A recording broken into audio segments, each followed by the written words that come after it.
하나님 앞에서 정직하라라는 제목으로 하나님 말씀 전합니다. 어느 고깃집 광고 제가 그림 하나 가져왔는데 좀 띄워주시면요, 고깃집 광고를 보다가 깜짝 놀랐습니다. 네, 보이실지 모르겠는데 그 왕갈비 메뉴판을 이렇게 찍은 거예요. 근데 조그맣게 글씨가 있는데 여러분 보이시나요 혹시? 돼지 왕갈비 1인분에 280g 16,000원 이렇게 나오거든요. 좀 옛날 거라서 여기까지는 좋은데 그 다음에 이제 문제가 뭐냐면은 보이시나요? 뼈는 국내산, 목살은 칠레산. 그러니까 국산 뼈에다가 수입산 고기를 붙였다고 아주 대놓고 얘기를 하는 겁니다. 네. 근데 사람들이 반응이 이것을 보고 어떤 반응을 가졌냐면은 차라리 솔직해서 좋다. 이 가게는 믿을 수 있다. 그래서 장사가 잘 됐답니다. 이 가게가. 어느 유명한 도둑이 있었는데 도둑을 잡으려고 경찰관들이 이제 그 집을, 요거는 이제 내려주셔도 됩니다. 어느 도둑의 집을 경찰관들이 급습을 했대요. 근데 경찰이 그 집에서 수색을 하다가 두 번 놀랐답니다. 첫 번째는 집에 훔친 귀금속이 많았는데 별별 보석이 많아서 한 번 놀랐고, 그리고 더 놀란 것은 그 유명한 도둑의 집의 벽에 걸려있는 가훈을 보고 깜짝 놀랐답니다. 그 유명한 도둑집의 가훈이 딱 걸려져 있는데 정직과 성실 딱 걸려져 있답니다. 깜짝 놀랐답니다. 세상을 정직하게 살아가는 것은 참 쉬운 일은 아닌 것 같습니다. 예전에 어느 집사님께서 저에게 하신 말씀이 기억이 납니다. 목사님, 세금 낼 거 다 내고 장사하면 한국에서 장사 못해요. 여러분 동의하십니까? 세금 낼 거 다 내고 장사하면 한국에서 장사를 못한대요. 이분 말씀이 맞습니다. 근데 저는 목회를 하느라고 세상을 잘 모르거든요. 나라의 법을 지키는 것이 당연한데 그렇게 당연하게 세금 낼 거 다 내고 하면 남는 게 없다라는 것이죠. 장사를 못한다는 거죠. 그렇다고 제가 강단에서 여러분 적당히 알아서 탈세를 하십시오라고 말씀드릴 수는 없는 거잖아요. 오늘 본문의 말씀을 한번 보겠습니다. 야고보서 4장 8절 말씀 보시면은 하나님을 가까이 하라. 그리하면 너희를 가까이 하시리라. 이게 어떤 말씀인지 한번 제가 말씀을 드릴게요. 하나님과 우리와의 관계를 말씀하는 건데, 여러분들 하나님을 생각할 때 제일 처음으로 좀 생각하시는 것이 다양하시겠지만 하나님을 인격적인 하나님으로 보시기를 바랍니다. 하나님은 인격을 가지시고요, 당신의 형상을 따라서 인간을 창조하시고 인간하고 교제하기를 원하시는 것이 바로 우리 하나님이십니다. 인간 창조의 목적이 우리를 하나님을 찬양하게 하는 목적도 있지만 하나님은 그의 피조물과 함께 교제하고 나누고 대화하고 같이 호흡하기를 원하세요. 그리고 그의 자녀들이 하나님 앞에서 행복하게 살기를 원하시는 분이십니다. 그런 하나님과 가까이 하며 교제해라 라는 것이 오늘 본문의 말씀입니다. 그러면 우리도 친구나 이웃과 가까이 하고 교제하고 여러분 그러잖아요. 그러면은 여러분들이 가까이 하고 교제하는 사람들과 가장 중요한 것이 무엇입니까? 바로 신뢰관계 아닙니까? 신뢰가 있어야지 교제가 시작되잖아요. 그 사람이 어떤 사람인지도 모르겠고 믿음이 가지 않는 사람과 교제할 수는 없는 거잖아요. 믿을 만한 사람이어서 교제가 시작되고 신뢰가 쌓이고 그리고 관계가 더 깊어가는 것입니다. 그러면 우리가 교제하는 그런 하나님은 어떤 분이신가? 요한계시록 3장 7절 말씀 보시면은 이런 말씀이 있습니다. 예수님의 가장 큰 특징입니다. 거룩하고 진실하사 다윗의 열쇠를 가지신 이 곧 열면 닫을 사람이 없고 닫으면 열 사람이 없는 그가 이르시되라고 했습니다. 여기서 거룩하고 진실하신 분이 바로 하나님이신 예수 그리스도십니다. 우리 예수님의 특징은, 우리 하나님의 특징은 그 자체가 진실한 거예요. 우리 하나님은요, 거짓이 없으신 분이십니다. 말씀을 하시면 꼭 지키시는 분이십니다. 이것을 신실하신 주님이라고 말씀합니다. 하나님과 가까이 하라는 말씀은요, 그분이 진실하시고 그분이 정직한 것처럼 우리도 그런 사람이 되도록 노력하라라는 그러한 말씀입니다. 그런데 진실한 것이 어떻게 나타납니까? 네? 진실한 사람이 얼굴에 진실하다고 쓰여 있는 것이 아니잖아요. 정직한 사람은 얼굴에 정직이라고 쓰여 있나요? 그렇지 않습니다. 사람의 말과 행동에서 뿜어져 나오는 것입니다. 그래서 요한일서 3장 18절에도 다음과 같이 말합니다. 자녀들아, 우리가 말과 혀로만 사랑하지 말고 무엇으로 사랑하자고요? 행함과 진실함으로 사랑하자. 사랑하는 것도 말로만 하지 말고 행동으로 표현되었을 때 그것이 진실하다고 느껴지는 것입니다. 제가 설교 서두부터 지금까지 한 말씀을 요약을 한번 해볼게요. 정직하고 진실하신 하나님께서는 우리와 가까이 하기를 원하세요. 그분은 정직하시고 그분은 신실하신 분이십니다. 그러므로 그분과 교제하기 위해서 우리도 어떻게 해야 된다고요? 정직해야 되고 진실한 사람이 되어야 된다는 것입니다. 이해가 되시죠? 그러므로 하나님이 여러분들을 향한 구체적인 목적, 여러분들에게 요구하시는 것은 바로 이것입니다. 제가 한 문장으로 요약을 했는데요. 보십시오. 하나님은 우리가 유능한 것보다 하나님 앞에서 정직하기를 원하십니다. 하나님은 여러분들이 유능한 사람이기보다 여러분들이 정직한 사람이 되기를 원하신다고요. 동의하십니까? 유능한 재직이 되면 좋죠. 유능한 재직이 많으면 좋습니다. 그러나 유능한 재직보다 정직한 재직이 하나님에게 더 필요합니다. 저는 이 한길 공동체가 정직한 사람의 공동체이기를 바라고 그런 줄로 믿습니다. 능력이 있으면 좋겠지만 목사님 저는 능력이 없으니까 저는 직분을 감당하지 못하겠습니다 라고 하지 마시고 하나님 앞에서 정직한 사람이 되십시오. 능력은 하나님께 있습니다. 우리가 정직하면 하나님이 능력을 부어주셔서 우리가 그 일을 감당하고도 남음이 있는 줄로 믿습니다. 하나님은 저와 여러분이 여러분들의 재직이 정직한가를 보시는 거예요. 김 집사가 나를 위해서 얼마나 많은 봉사와 헌신을 하는가 보다 김 집사가 얼마나 내 앞에서 정직한가를 하나님께서 체크하십니다. 날마다. 구약의 열왕기 상하와 역대 상하를 보면은 많은 이스라엘과 유다의 왕들의 기록이 성경에 기록이 되어 있습니다. 그런데 하나님이 그 하나하나의 왕들에 대해서 평가를 하시는데 그 왕들의 업적에 대해서 평가하는 것이 아니라 어떤 한 독특한 특성에 대해서 평가를 하시는 거예요. 여러분들이 구약의 왕들의 성경 말씀을 막 읽다 보면은 이런 구절들을 참 많이 반복되고 있음을 여러분들 보실 거예요. 그거 한번 띄워주시면요. 하나님 보시기에 정직하게 행한 사람, 하나님 보시기에 정직하게 행하지 않은 사람으로 구별되는 것이죠. 어떤 왕은 하나님 보시기에 정직하였더라, 어떤 왕은 하나님 보시기에 정직하지 않았더라. 제가 그 밑에 그 구절들을 다 적어놨어요. 다 읽어드리면 좋지만 다 말씀드릴 수 없습니다. 열왕기 상하, 역대 상하는 빼고 열왕기 상하만 적은 거예요. 하나님이 역대 왕들을 평가하는 기준은 하나입니다. 그 사람이 정직한가 정직하지 않은가. 더 정확하게 표현하면 정직하게 행했는가 정직하게 행하지 않았는가. 행했다는 말이 무슨 말입니까? 실천을 했다는 거죠. 정직하게 실천하고 살았는가 그렇지 않았는가. 더 정확하게 표현하면 하나님 보시기에 정직하게 행했는가 하나님 보시기에 정직하지 않았는가를 보는 것입니다. 우리가 어떤 사람을 평가를 할 때 우리는 함정에 빠지는 경우들이 굉장히 많습니다. 그 사람의 외모를 보고 지위를 보고 그 다음에 그 사람이 가진 백그라운드 배경을 보면서 사람을 판단하는 함정에 빠질 때가 많잖아요. 하나님은 다르다는 것입니다. 하나님은 어떤 사람이 됨됨이 특히 이 사람이 정직한가를 눈여겨보시고 판단한다는 말입니다. 그 말씀이 우리에게도 적용된다는 말입니다. 여러분들이 정직하게 사시는가 그렇지 않은가. 누구 앞에서요? 하나님 앞에서. 사람들 보기에가 아니라 하나님 앞에서 내가 정직한가 정직하지 않은가 하나님께서 이것을 보신다는 말씀입니다. 기독교 신앙 서적 중에 나는 정직한 자의 형통을 믿는다라는 여러 사람의 간증이 담긴 좀 오래된 책이지만 이런 책이 있습니다. 여기에 한 예화가 나와요. 어느 신실한 집사님이 부부가 설렁탕 집을 운영을 하시는데 이제 이분의 모토가 있어요. 식자재를 최상급으로 씁니다.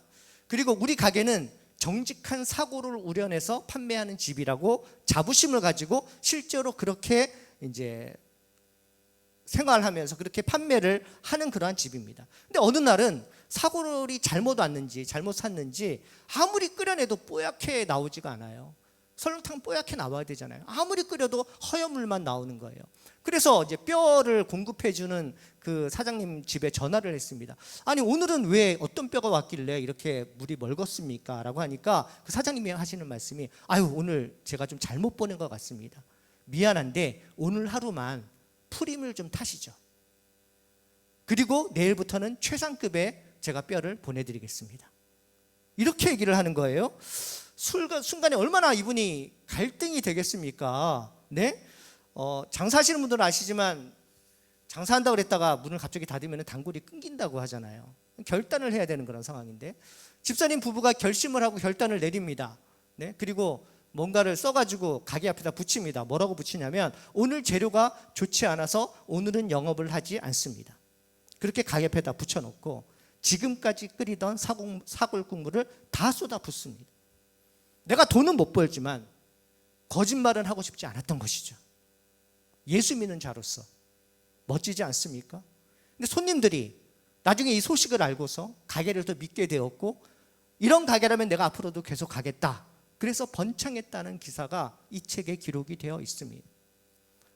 이 위의 사례는 정직하게 하려고 했다가 오히려 복을 받은 사례입니다. 그러나 대부분은 그렇지 않아요. 내가 정직하게 하면 정직한 만큼 손해를 봅니다. 맞습니까?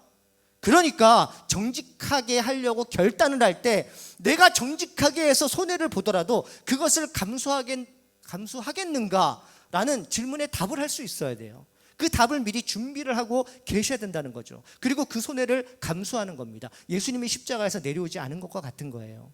그냥 손해를 보는 겁니다. 왜? 나는 주님 앞에서 정직한 자가 되어야 되기 때문에. 이게 멋진 그리스도의 삶이라는 것이죠.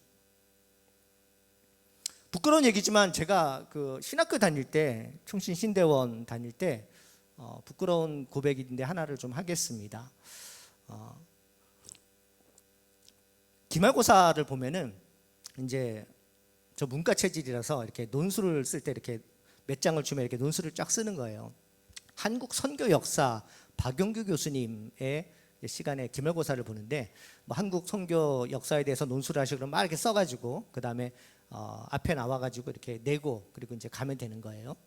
먼저 쓴 사람이 먼저 내는데 그런 시험이 와가지고 이제 열심히 썼어요. 열심히 쓰고 다른 전도사님들이 다 내고 갔을 때 좀 이제 잘 썼다고 생각을 했는데 이제 끝에쯤에 이제 제가 나가게 됐는데 앞으로 나와 보니까 이미 이제 먼저 가시고 난 이 시험지가 이렇게 쌓여 있었어요. 근데 제가 제일 위에 이렇게 올리면은 다른 사람이 그 뒤에 있는 사람들이 제 답안지를 볼까봐 그걸 이렇게 들고 앞에 있는 시험지를 이렇게 들고 제일 밑에다 이렇게 딱 집어넣었거든요. 근데 집어넣는 거를 교수님이 보셨어요. 제가 나가려고 하는 거를 전도사님 잠깐 좀 오세요. 그래서 저를 잡았습니다. 꾸중을 하시더라고요. 전도사님은 뭐가 그렇게 숨기고 싶은 게 있습니까? 떳떳하지 않은 게 있으십니까? 왜 답안지를 당당하게 제일 위에 올려놓지 못하십니까? 꾸중하시는데 쥐구멍이라도 찾아서 숨고 싶더라고요. 시험지를 아래로 밀어넣은 것이 죄가 아니잖아요. 그렇게 큰 잘못은 아니라고 생각했지만 저는 걸리는 게 하나 있었어요. 뭐가 걸렸냐면 뭔가 떳떳하지 않아서 숨기는 것. 여기 찔림을 받습니다. 그리고 앞으로 내가 목회를 해야 될 텐데 목사가 돼서 목회를 해야 될 텐데 다른 사람들 앞에서 뭔가 떳떳하지 못해서 숨기는 것이 있으면 안 되겠구나 생각했습니다. 부끄럽고 창피한 답이지만 당당하게 내어놓는 것이 하나님 앞에서 정직한 것이라는 것을 배웠습니다. 그리고 나서 목회를 하면서 특별히 담임 목회를 하면서 제가 다짐한 게 있습니다. 뭘 다짐했냐면 하나님 앞과 성도 앞에서 내가 떳떳하자. 뒤로 뭔가 숨기는 일은 하지 말자. 이렇게 생각하고 실천하며 살고 있습니다. 저도 인간인지라 실수를 할 수 있다고 생각합니다. 근데 실수를 할 때 성도들에게 이건 제가 잘못했습니다. 이건 제가 실수했습니다라고 그냥 얘기하거든요. 그게 저도 마음이 편해요. 그러면 자비롭고 인자하신 우리 성도님들께서 아유 목사님 그러실 수 있으시죠 하고 목사님 괜찮습니다 하고 다 이렇게 덮어주세요. 근데 제가 잠깐 뭔가를 숨기고 끝까지 공개하지 않으려고 한다면 그것은 커다란 불을 지피는 것이라고 생각을 합니다. 우리는 사람 앞에서도 정직해야 되지만 더 중요한 것은 하나님 앞에서 정직해야 된다는 것이죠. 왜냐하면 코람데오라는 말씀 아시죠? 하나님이 우리를 늘 지켜보고 계시기 때문입니다. 하나님의 CCTV처럼 우리를 지켜보고 계시는데 하나님의 CCTV는 사각지대가 없다는 것입니다. 그러므로 여러분, 그 앞에서 숨기지 마십시오. 하나님 앞에서 감추지 마십시오. 도망가려고 하지 마십시오. 그냥 다 발가벗은 채로 내어놓기를 간절히 소망합니다. 그것이 맞는 거고요. 그것이 여러분들에게 복이 되는 것입니다. 릭 워렌 목사님 세들백 교회에 저서 목적이 이끄는 삶, 굉장히 유명한 그러한 책이죠. 여기서 그분이 이렇게 말씀하셔요. 하나님은 우리의 분노와 숨겨진 욕망을 말하기를 원하신다, 이렇게 말을 하거든요. 분노가 치밀 때 하나님 앞에서 가식적이지 마십시오. 정직하게 하나님, 제가 지금 너무 분노가 막 오릅니다 라고 얘기하십시오. 그래야지 해결이 되는 방법이 나오는 거예요. 이런 것 때문에 주님 너무나 제가 분노가 나와요 라고 얘기하십시오. 어떤 잘못된 욕망이 막 끌어오를 때 숨기지 마시고, 하나님, 제가 지금 이런 욕망이 끌어오릅니다. 제가 어떻게 해야 되죠? 하나님 좀 도와주세요. 솔직하게 말씀하십시오. 그렇게 고백하는 것이 정직입니다. 고상한 척, 위험 있는 척, 가식 있는 모습으로 숨기려고 하지 말고 고백하시고 나타내는 것이 정직한 것이라는 말씀입니다. 아까 언급한 나는 정직한 자의 형통을 믿는다에 나온 그 책에서 정직도 자가 진단표라는 것이 있습니다. 스스로 나는 어느 정도 정직한가라는 것을 체크하는 건데 단순해요. 예 아니요로만 대답하면 되는 건데 그 중에 몇 가지를 제가 좀 말씀드릴게요. 1번, 보이신지 모르겠는데, 나는 하나님 앞에서 정직한 사람이라고 말할 수 있는가? 2번, 나는 사람들 앞에서 자신을 정직한 사람이라고 소개할 수 있다. 3번, 나는 공금을 사용하면서 조작하거나 횡령한 사실이 없다.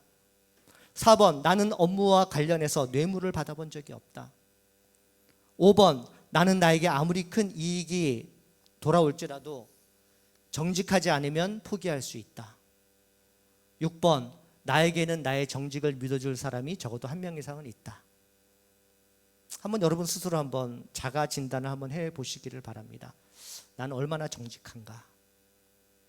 안도하시는 분도 계시고 좀 찔리는 분도 있을 것입니다. 그러나 모두 똑같아요. 교만할 것도 없고 그리고 자랑할 것도 없습니다. 하나님은 완벽하시지만 우리는 하나님을 따라가는 사람이잖아요. 우리는 다 부족한 사람입니다. 하나님 앞에서 정직하다고 하는 것은 완벽해지는 것이 아니라 완벽해진 하나님을 조금이나마 따라가려고 노력하는 그 모습이 있는 사람입니다. 오늘 말씀에 하반절을 좀 읽겠습니다. 야고보서 4장 8절 하반절입니다. 제가 읽을게요. 죄인들아 손을 깨끗이 하라. 두 마음을 품은 자들아 마음을 성결하게 하라.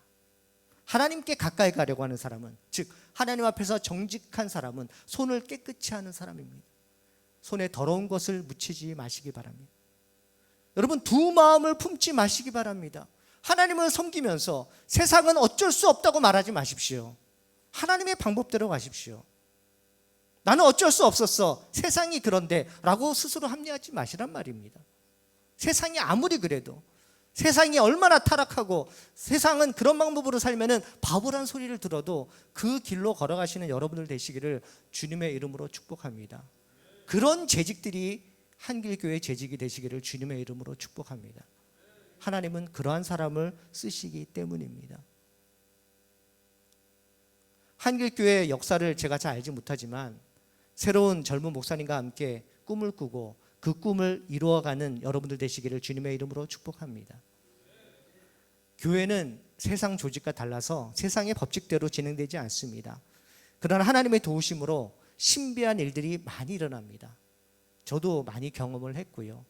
세상의 방법으로 가지 마시고 하나님의 방법으로 가는 이 교회가 되기를 축복합니다. 여러분 아실 거예요. 아마 코끼리를 냉장고에 넣는 방법 아십니까? 3단계 있는데 코끼리를 냉장고에 넣는 법. 1단계 뭐죠? 냉장고 문을 연다. 2단계 코끼리를 냉장고에 넣는다. 세 번째는 냉장고 문을 닫는다. 넣었죠? 3단계에 넣었죠? 방법은 묻지 마십시오. 그냥 그렇게 넣을 수 있다고 합니다. 이 현실적이지 않은 방법이 하나님 나라에서 일어난다는 거죠. 3단계로 넣었잖아요. 근데 이걸 1단계로 압축할 수도 있어요. 담임 목사님이 냉장고에 코끼리를 넣는 1단계 방법 뭔지 아십니까? 부교육자에게 시킨다. 근데 부교육자도 한 번에 넣는 방법이 있습니다. 뭐냐면은 장로님에게 부탁한다. 장로님도 한 단계로 넣을 수 있는 방법이 있습니다. 권사님에게 부탁한다. 권사님은 집사님에게 부탁한다. 집사님은 주일학교 교사에게 부탁한다. 주일학교 교사는 자기네 반 아이에게 시킨다. 근데 그 아이가 담임 목사님의 아들이에요. 그래서 그 아이가 목사님에게 아빠 대신 넣어줘 그래서 결국 목사님이 넣었다. 뭐 이런 얘기가 우스갯소리가 있는데 저는 그렇게 생각합니다. 여러분이 우리 이상철 목사님과 단결해서 코끼리를 냉장고에 넣는 역사를 이루시기를 소망합니다. 안 될 것 같지만 되는 것이 하나님의 일입니다. 안 될 것 같은데 됩니다. 사랑하는 재직 여러분, 안 된다, 못한다라고 말씀하지 마시고요. 할 수 있다, 될 것이라 이렇게 생각하십시오. 그렇게 믿으십시오. 그러면 되는 거예요. 저는 무모하게 하시라는 말이 아닙니다. 하나님이 하시고자 작정을 하시고 그렇게 몰아가시면 피하지 마시라는 그런 말씀을 드리는 것입니다. 놀라운 역사는요, 하나님의 말씀을 믿고 따르는 자에게 일어나고요, 그러한 사람들이 모인 공동체에서 일어난다는 사실을 여러분들 잊지 마시기를 바랍니다. 꼭 목사님과 함께 코끼리를 냉장고에 넣으시는 여러분들 되시기를 축복합니다. 마지막으로 한 가지를 더 권면하고 말씀을 마치겠습니다. 여러분, 재직하면은 참 어렵죠. 교회를 참 봉사하고 섬기고 헌신하는 게 참 쉽지 않습니다. 교회를 하다 보면 실망도 하고 낙심도 하고 또 내가 왜 이런 일을 해야 되는지 벅차기도 하고 어려운 일도 많아서 염려와 근심과 걱정이 참 많이 될 거예요. 그럴 때 여러분, 하나님 나라 일을 할 때 내일 일을 염려하지 말고 진행하시라는 그런 말씀입니다. 우리가 잘 아는 마태복음 6장 33절과 34절 말씀을 한번 읽어보겠습니다. 잘 보이시나요? 같이 한번 읽겠습니다. 시작.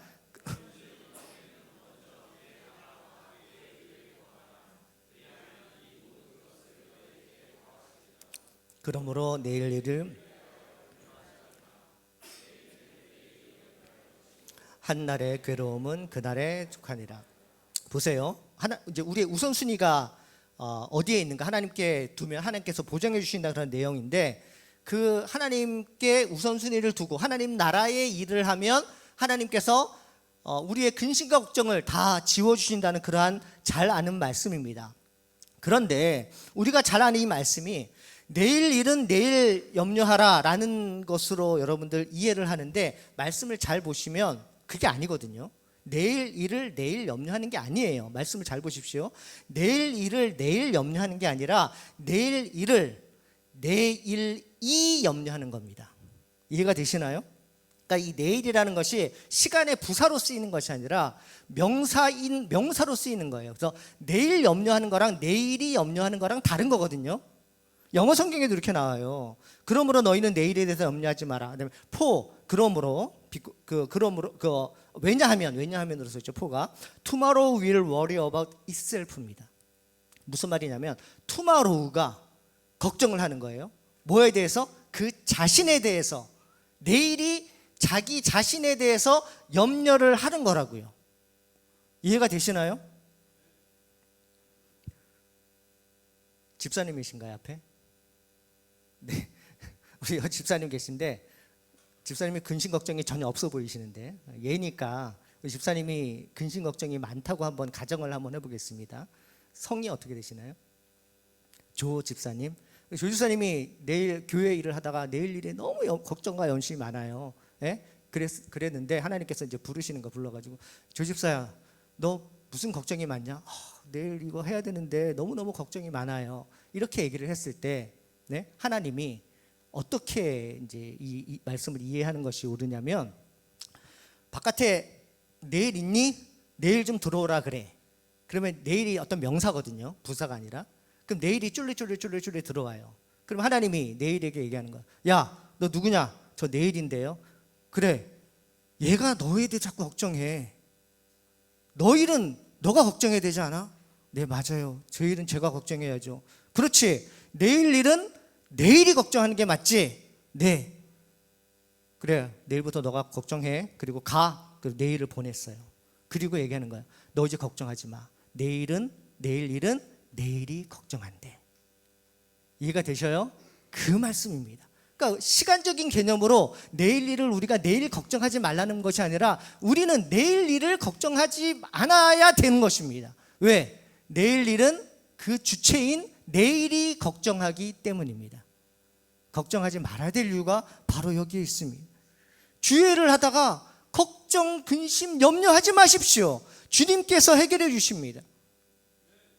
제가 이성적 목사님 나이 때 우리 영광교회 부임을 했거든요. 제가 지금 9년 차입니다. 나이가 좀 젊어 보이시나요? 네, 사실은 안 그런데 제가 이 목사님보다 10살이 딱 많은데 이상식 목사님 딱 부임했을 때 그 부임을 했어요. 그 나이에. 제가 이제 10년 가까이 이렇게 됐는데 지나고 나니까 목회를 이제 10년 가까이 해보니까 야, 만만치 않더라고요. 근데 내가 걱정한다고 될 일이 아니에요. 교회 일은. 그래서 저는 이 말씀을 깨달은 후부터 제 일은 내일이 걱정합니다. 저는 내일에 대해서 걱정하지 않습니다. 힘들고 어려울 때마다 하나님께 저는 무릎 꿇습니다. 하나님, 내일 일을 내일이 걱정하게 해 주십시오. 저는 이 말씀을 믿습니다. 그리고 하나님께 온전히 맡기고 9년 동안 목회를 했습니다. 그리고 지금까지 왔어요. 하나님의 은혜죠. 하나님이 얼마나 놀랍게 사용하시는지 모릅니다. 사랑하는 한길교회 성도 여러분, 진심으로 여러분들을 사랑하고 여러분들을 축복하기를 원합니다. 이 아름다운 교회를 세우시고 이곳에서 하나님의 이름을 선포하게 하시고 또 주님의 몸된 종들이 모여서 아름다운 교회를, 건강한 교회를 세우시려고 이렇게 노력을 하시고 또 새로운 목사님과 함께 이제까지 새로운 출발을 하기 위해서 새로운 스타트를 하는데 하나님께서 이 교회에 내려주시는 복과 그 은혜가 여러분들에게 충만하게 임하고 드러날 줄로 믿습니다. 그럼에도 불구하고 교회 일은 힘들고 어려운 거예요. 그렇죠? 겨울은 추운 겁니다. 인생은 힘든 거예요. 그렇듯이 교회 일이 만만치 않습니다. 어렵습니다. 힘듭니다. 그럴 때마다 여러분,